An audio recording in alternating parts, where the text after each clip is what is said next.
Hello, and welcome back to the Sunday special episode of the U Up Podcast. I'm Jordana Abraham. And I am Jared Freed. It is so good to be back here with you, Jordana. How are you? What's going on? We love a Sunday special. Love a Sunday special. I am good.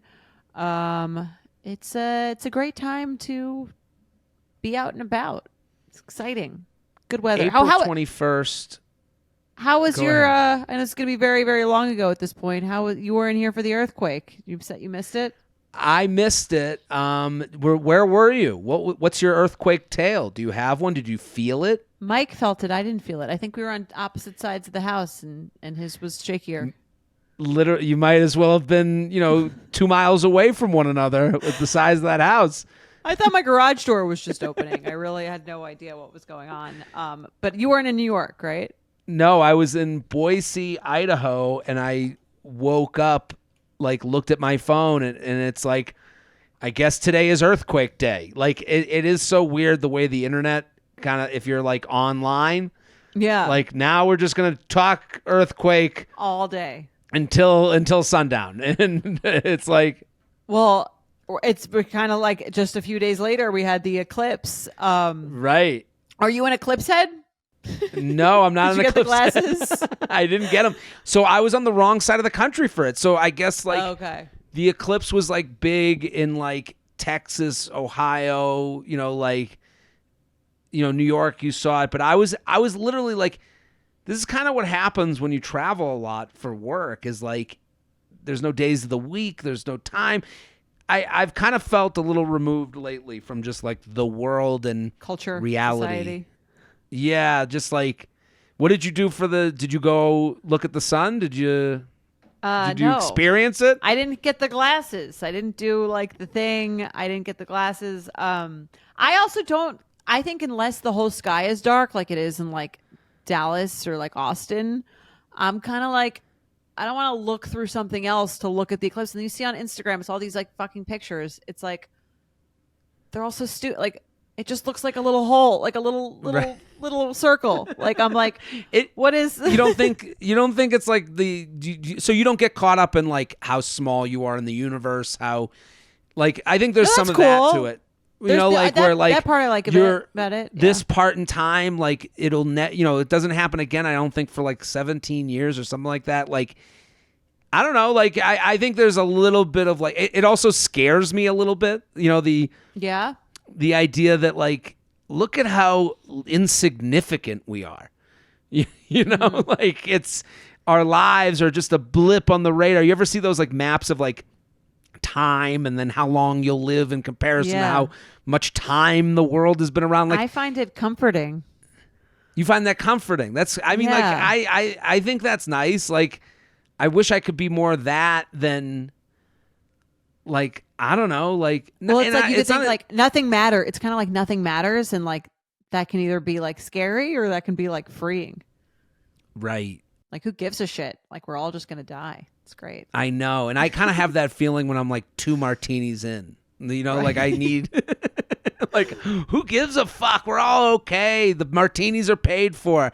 I don't know. It's I wish I was more towards that and less worried about every step I take and will things work out and right. Will I get to this thing that there doesn't even exist? Where am I trying to go? That's what I'm saying. Well, I'll send you the death meditation that Dr. Naomi loves. You guys are really doing some fun and powerful work. Fun stuff there. Yeah, we got some death meditation. No, but I mean, the crux of it is all your problems that you think of as are problems are actually completely meaningless in the grand scheme of the universe. I was having that conversation with my dad the other day. He's all your problems are good problems. Any problem you have, people would wish that they would have. And I agree, but I'm am I dealing with any of these problems? Am I just passing them off to another year from now? I'll do it later. I think that's part of moving on with life is you're actually, getting married to me is entering into problems unknown. Oh, so you think it's more problems? That's a gateway to more problems. Absolutely. Really? I looked at marriage as this is the end of my problems. The end of your problems completely. in a way, yeah. I mean, obviously, like not like literally, but like in a way, like I think I thought of dating as like a big problem to be solved. Um, and in Right. some ways, I was like, great, I like fixed that one. Like now I can like chill. Right. I guess like you didn't think of like the like I guess I think of it as like there's no way, is there ever a thought of like the only way you could really be a disappointment is someone depending on you? I mean, we talked about this a little bit in the Wednesday episode, but I'm like, yeah, like I'm dependable. Like depend on me. Right. Like I don't have concerns about my, I guess, my personal dependability or Mike's really. Well, that's the other thing. Yeah. I guess the one you can't control is your partner. You don't, are they dependable? What you can control to me is like the future, and that's the scary part. It's like I feel this way now. I feel so strongly now, but like, are there things I felt strongly about in the past that I don't feel strongly about anymore? Like, that's the scary part to me about that. But I never thought of it as like something that would create more problems. I always thought of it as fixing problems. Like, I've done this. Like, Right. Yeah, I don't know. I think, I guess some therapist is listening now being like, this is classic commitment phobia type of thing. The angle I'm speaking from. Are you saying the problems are that someone would be like disappointed in you for not being dependable enough? Yeah, I guess so. That would be, or like holding them back from what they wanted in the future. Like, what would someone want that you wouldn't want? Oh, you mean like marriage? I don't know. These are the unknown is scarier than the known. My life, I know. I am sitting here in Aspen looking at a mountain. To come to Aspen, I didn't have to like check in with someone. I didn't have to have someone go, I really wish you didn't go to Aspen. You could have come home and been with me. I didn't have to like, there was no thought of anyone but myself, which was, a narcissism. Today I could find go, someone who doesn't like you that much. I would want love you to come find home someone from who just don't. Yeah, I hate this guy. Yeah, I don't come home. Go to Aspen. I don't know. And then being in Aspen right now, like this place is fucking la la land. Everyone here, like, isn't living in reality. Like, you see people at coffee shops on their computer. And you're like, what nonsense are you working on? Like, what do you think is what you're doing is important? What are you getting? Making mittens for, out of mole hair. Like, I don't know. Like, well, if the Eclipse has taught us anything, that it's that we should just do whatever the fuck we want, right? So if that's what you want to do, I think do it. Well, this trip to Aspen has had a lot of highs and lows. I mostly lows. I definitely, I feel a little bit like I'm having reminiscent feelings from the alone to Europe trip. I was going to say, I feel like vacation, you don't really do well on vacations, it seems, maybe. No, because I kind of like have this moment to like sit in my thoughts and wonder like, what am I doing here? Like, did I come to Aspen to sit on my phone in Aspen? Mm. Like someone would look at I would wonder, I always wonder if someone like watched my trip, would they be like, what a giant waste of fucking money? Like I don't like to do anything else. Everyone wonders that about their trips. Yeah. Like, am I doing this correctly? Or like, right. Is this stupid? Did I just pay thousands of dollars to just not do the thing right? Right. Then I think about, I'm like, what do I like doing? I like to eat. I like to drink. I would go up the mountain, but if I didn't ski today, I wouldn't be like, oh, you really like fucked up. I would just be like, I didn't ski. If I ate and drank today and bought a Kimo Sabi hat for $150, I mean, that would be my day. And then I guess the embarrassment of coming home and people are like, how was Aspen? I'm like, oh, it was great. They're like, how many times did you ski? I'd be like, 0. They'd be like, what's wrong with you? I had that with Penn State. I went to 4 Penn State football games my whole college. They were like, what were you doing? I was like, tailgating. I had no reason. The game sucked. If it's not broke, don't fix it. Like, right. You had a good time. You're having a good time. It's kind of like you telling me with like museums. Go to Europe, no museums, fine. Someone DM'd me. So I think when we talked about, like, I was like, if you go to a museum like on vacation, I think you're just like weird. Like, I don't think you're wrong. I think we're just two different people. And someone sent a DM that was like angry about that perspective, and the whole DM, I thought, thank God I don't know this person. Like, I was like, what a horrific person. Talk about emotional energy. Like, if you're putting emotional energy into being angry at a perspective, it's like just that's. I mean, talk about the talk about the solar eclipse. Like, oh my God, we got like 80 years on this earth, and you're just gonna spend it getting mad at other people's perspectives. There's a billion perspectives, and like, right, like, what are the chances someone has the exact same one as you? Right. Sometimes you like it, sometimes you don't. Move on. The fun of a podcast is hearing people talk the things that they maybe, just wouldn't say out loud. And, podcasts seduce you. They seduce me. And like right now, I'm like, I'm as honest as I could ever be. I don't think I've been this honest with anyone ever. I'm more honest on this show. So like, that's the fun of a podcast. You're hearing me literally break down in Aspen. Unfiltered. Good for you. You get to hear the mess that's going on. I don't know. I thought it's fun though. No? I'm having fun. I guess I just like... You're in your head. I'm in my head.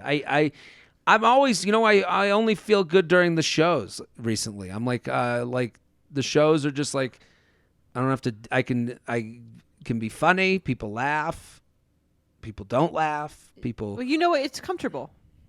It is comfortable. I have to say though, I feel like when I get in those modes, like that's sort of the benefit of like a weekly therapy session is like you have somewhere to just put all that mental energy that you're like, where you're like, it's going over and over in your head and you're like all anxious about it. It's like a 1 hour a week session that you can just lay on to someone else that you're paying for them to listen to. Jordana, that's what this podcast is, and I get paid to do it. Oh yeah, instead of paying, you get paid. Right? It all makes Why sense, would I? yeah. The math is wrong on that. I get paid. Well, you're paying for the fact that you can say what you really want to say because no one can hear it. It's private. Right. Well, I've never really said anything I don't want to say here. I've always, that's why like when I do see people get upset, I'm like, yeah, you're upset for me being honest. Like, I don't, maybe, am I alone in this thought? Okay. I don't think so. No. You just said you go on vacation. You wonder, am I doing this right? Like, that's nice to hear. Totally. I wish I were stupid enough to not question every single thing that I do and wonder if I'm doing it correctly. I wish that I just that I was dumb enough to just have blind faith that everything I'm doing is just the way it's done. Right. Well, I think sometimes that's like the suburbs to me. Like, you're like, you're getting there. Right. You're closer every day. Sometimes I think the suburbs are like the cure all for like any anxiety. Because you can only look over one fence in the suburbs. You look at one fence and you go, okay, we're doing better. Maybe in the past. Now you've got the internet. Right, the internet. Yeah, maybe that's why we're all fucking miserable. Or, have mental, the mental health issues, that go on. Yeah, I can see why it might be bad for teens. That's what they say. Right. Is it bad for teens? It's bad for me. I'm 39. Where's the report? Where do you think where you need to testify against Facebook at the congressional hearing?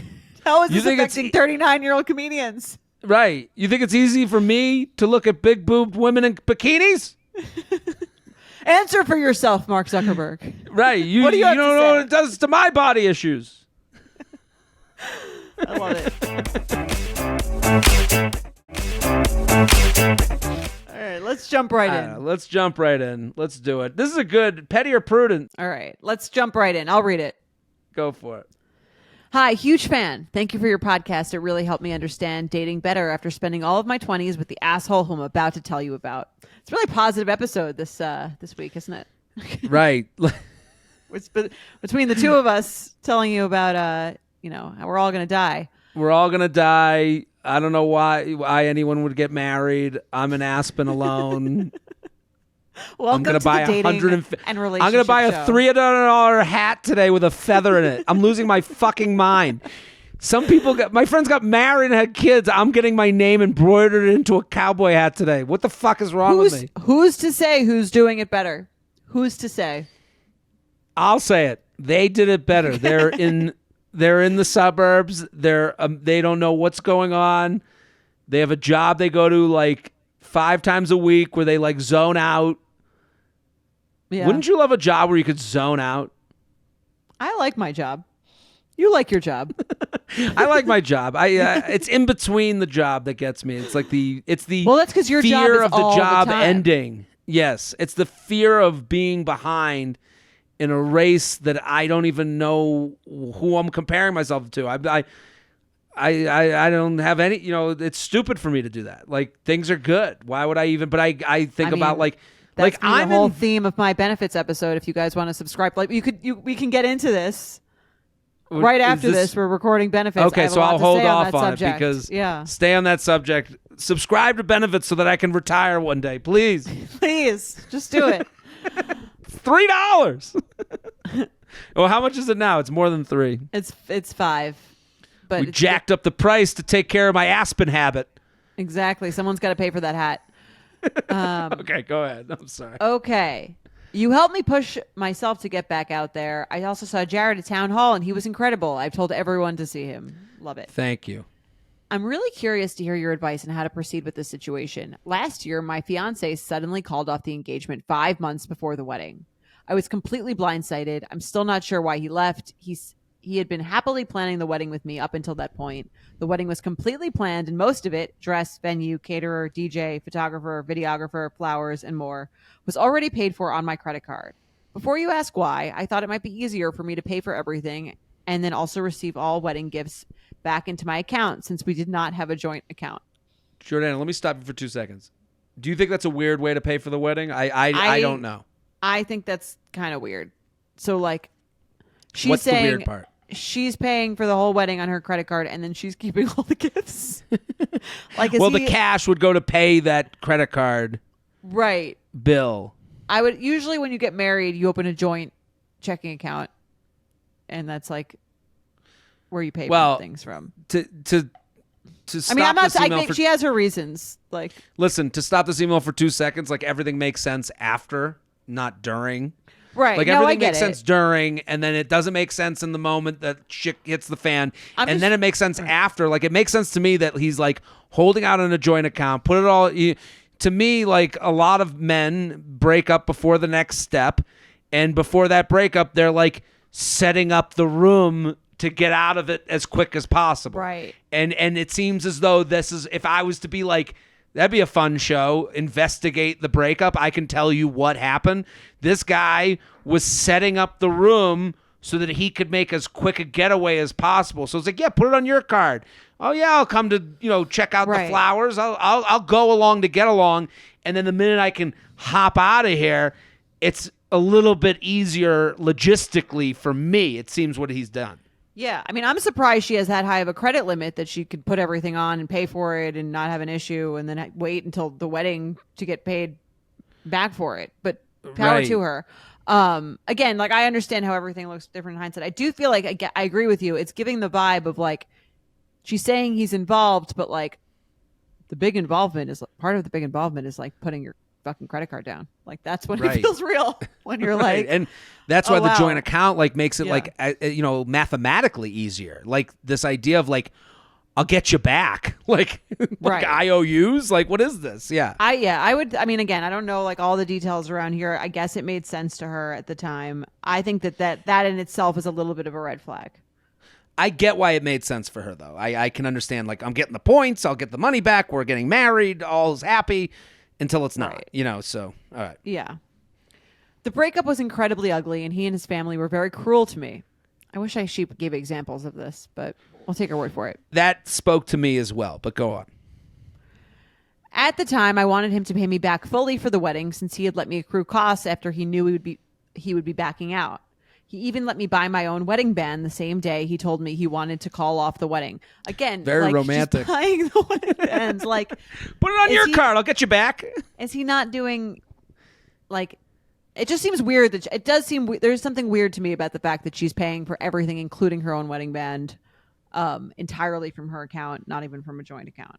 Yeah, I'm not sure how romantic a wedding band should be, but this doesn't feel very in line with the reasons for a wedding band. Do you know what I mean? Like, this feels very like we've taken away the emotional. Did she buy his and hers? Like, she bought the whole thing. Yeah, it's weird. It's just it's off. But again, you're in love. Right. We're getting married. Whatever. Sure. Yeah. I was out thousands of dollars, which I only spent with the expectation that he would be receiving money back. That we would be receiving money back as wedding gifts. I would never otherwise spend that money, and as I did not have it to spend. He wanted to leave without paying me back anything. After telling me he'd continue splitting our rent through our lease, he also tried to contact my landlord to break our lease behind my back. Long story short, he was very unnecessarily cruel, and we did not part on good terms whatsoever. Eventually, he agreed to pay me back half, but he wanted the engagement ring back. I told him that if he was only paying me back half, I wanted to keep the engagement ring to sell it to pay for the rest. He did not agree to that. Since the breakup, he's left New York City and asked me to instead bring the ring to relatives of his who live nearby. I told him that if he wanted the ring, he had to take accountability and show up to get it himself. No apology, no explanation. Asking for this ring is the only time he's spoken to me since calling off the wedding. I thought asking him to come in person was a very small ask in return for the ring, but he never responded to me. I've sent a few emails asking if he plans to retrieve the ring, and he has ignored them all.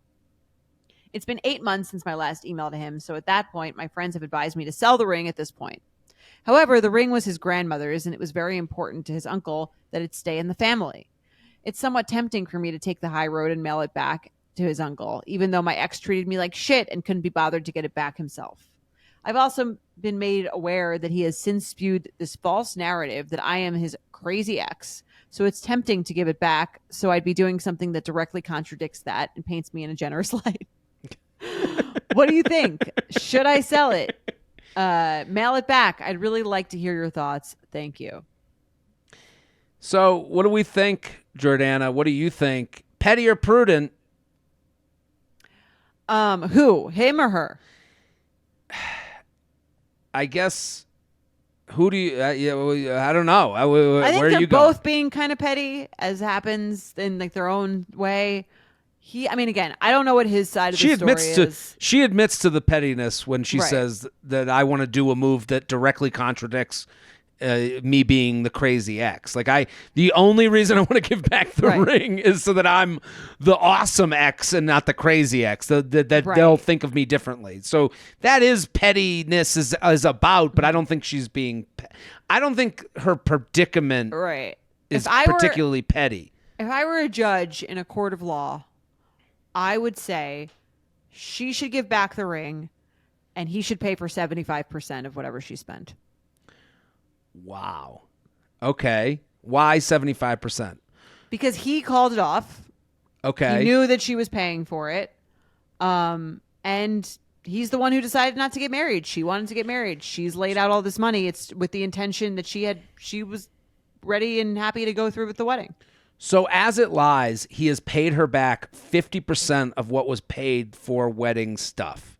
Yes. And now we are just sitting here with a ring that is in the balance, right? Right. And it's his family's ring. So I'll keep that in mind also. I think legally she's supposed to give back the ring because I think I've seen stuff like this before. Legally, like if you don't get married, you're not really supposed to keep the ring. Well, I guess, it's funny. The way we're talking about this is the way that it's hard to talk about it, but it's the only way it should be talked about. Mm-hmm. Like when we're talking about like, okay, what's the math here? What's the legal thing? We are going with hard numbers and rules. When she says he was very cruel to me, I don't know what that means. Right. I don't know what that means. That is one side of the story. There's 3 sides to every story. Yours, his, and the truth that's somewhere in the middle. So that being the case, when you say he was cruel to me, whenever I hear that in an email, to me, that's someone trying to convince me of their side of the story. They're trying to play the victim.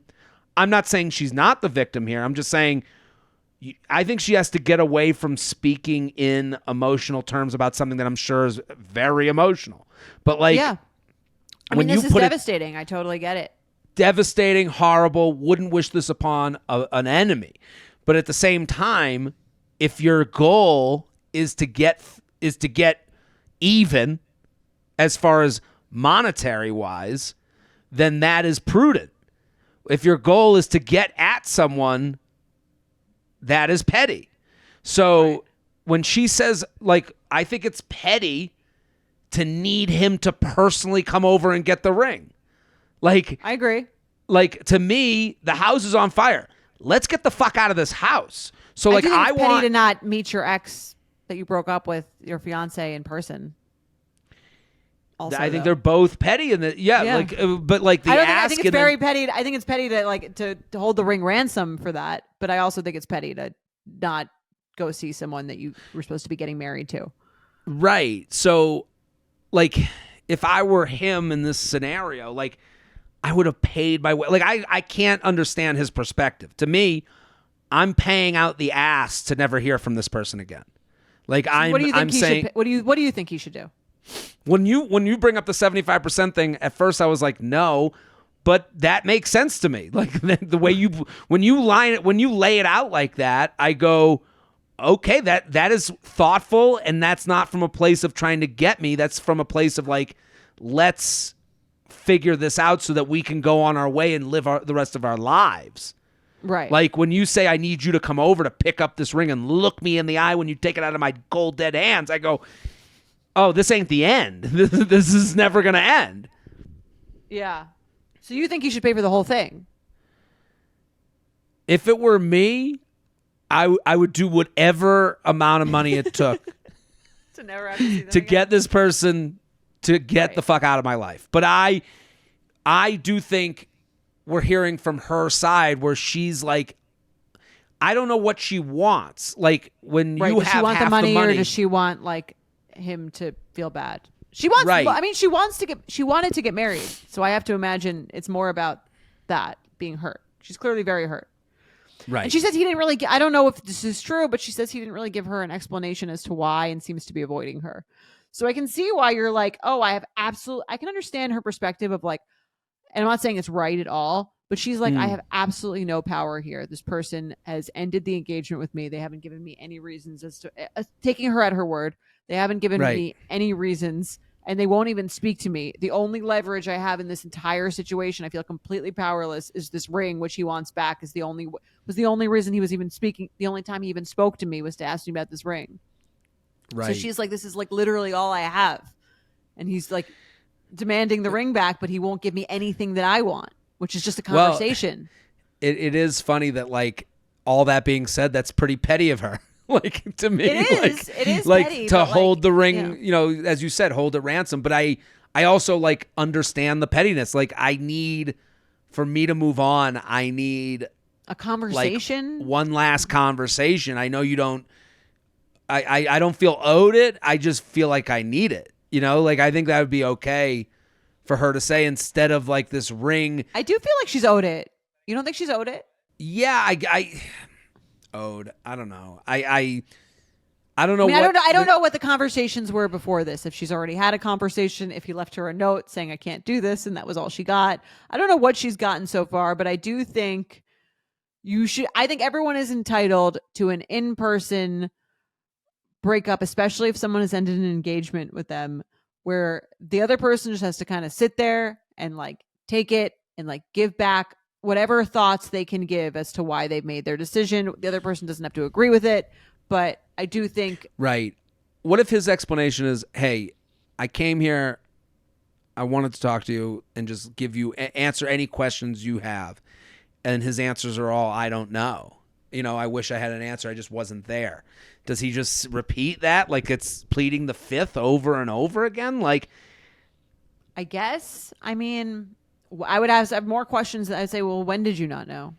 Like, is there something I would have, like, I think you were just give the other person the opportunity to ask questions that come up around it. Like, you know, like, did you think that we were in a match? Like, what about us didn't seem like the match? Like, I think that you could give someone the opportunity to ask whatever questions they want. Again, like, it doesn't mean that you're gonna actually get closure from it, but I think that you can owe them like an evening to ask whatever they want to.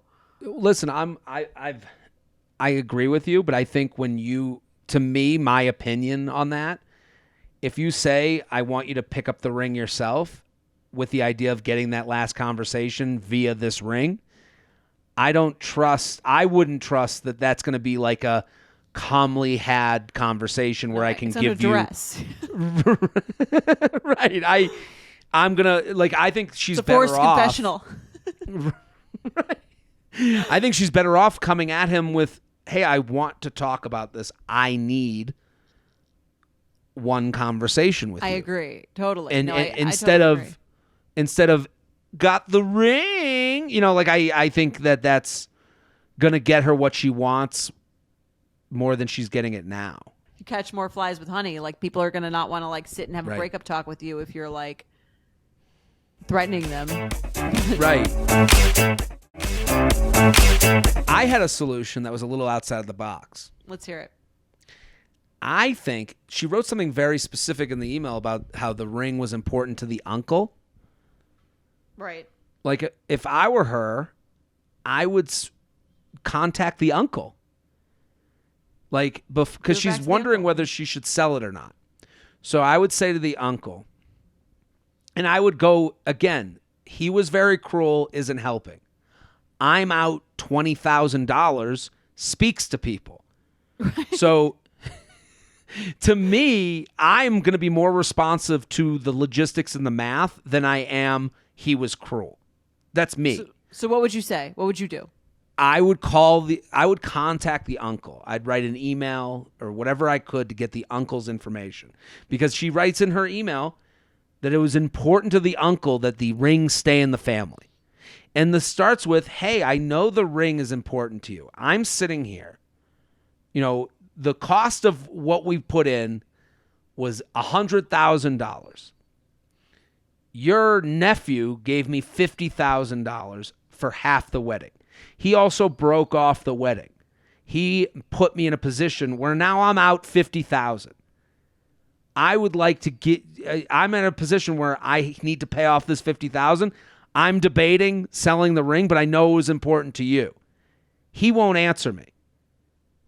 If he can I don't know. The more I say it, the more I feel like I'm holding them up in a hostage situation. Right. I think that would be like, do you want to buy the ring or I'll sell it to the next highest bidder? Right. No, but there's a little bit because it's important to the uncle. Right. Like I think fuck him. Like the uncle is who really wants this ring in the family, and you'd be doing such a nice thing for that uncle who really like cared about it, right. And to figure out a way to like, hey, I want to give you back the ring. I'm also like, I can tell you right now, like this whole thing cost me $20,000. Like I would like, I'm not asking for this from you, but I'm saying this is what I'm giving up by giving you the ring, and I hope you tell your nephew that this is the case too, because he won't talk to me. I don't know. That might feel better. I don't know.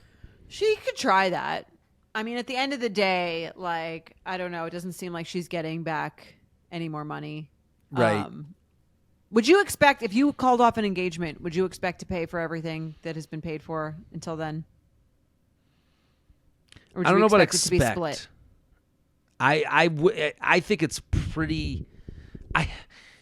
I'm speaking out of my ass. I don't know. I don't know how I would feel. I've never been engaged. I know that when I live with someone, like, let me pay was my perspective. Mm-hmm. Like I wasn't looking to like short anyone on anything. That wasn't what I wanted. I wasn't nickel and diming.